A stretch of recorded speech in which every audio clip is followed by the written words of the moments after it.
गाखोगारि साबेसे गाखोयो अमर बर'आ फैखांबाय साबेसे गाखोनो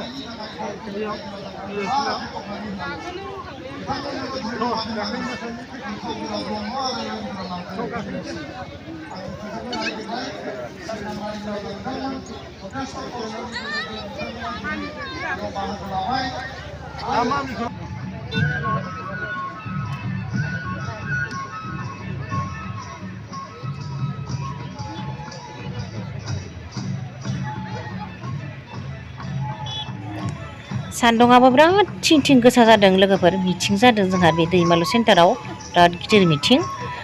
जोंनि बिश्वनाथ जिल्लानि सिङाव थानाय बे दैमालु सेन्टारावनो बिराद गिदिर मिटिं जादों बेहायनो जोंहा बिटिआरनि चिफ प्रमद बर' सार फैदों बेहायनो लोगोसे जोंबो मिटिं मेल खोनासंनानै फैदों लोगोसे होमबा लोगोफोर नोंथांमोना नायनो थादो भिडिअखौ अननानै जोबोसै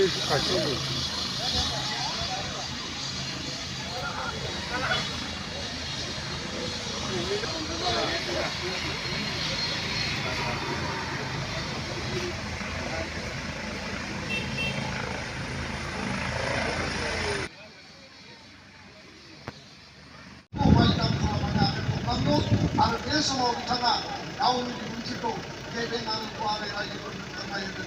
आं बे समाव मानगोनां बिटिआरनि चिफ प्रमद बर' बिथांखौ गावनि बिबुंथिखौ लाखिनो थाखाय खावलायबाय दिनैनि बे चिफ आरो मोनसे समनि एबसुनि आफादगिरि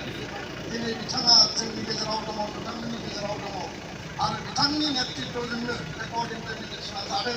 एबसुआ मालाबा खुद्रियो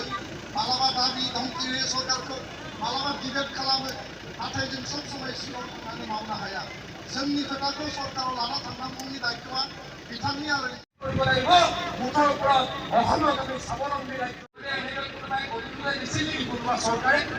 কোনোবা চৰকাৰে মাইক্ৰ' ফাইনেন্সৰ ঋণ মাৰি দিম বুলি মাৰি দিছিল নেকি কোনোবা চৰকাৰে এই যোৱা 2 বছৰত এনেকৈ 90,000 চাকৰি দিবলৈ ভাবিছিল নেকি কোনো ভাবিব পৰা নাছিল কিন্তু আমি কৰি দেখুৱালো আৰু কৰি দেখুৱাম আপোনালোকক মই প্ৰতিশ্ৰুতি দিছোঁ আমাৰ এটাই আশা আমাৰ প্ৰত্যেককে চাকৰি কৰিব লাগিব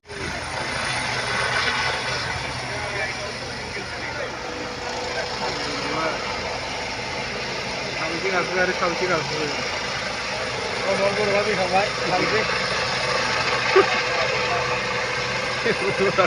सयजनसो जायो बाहाय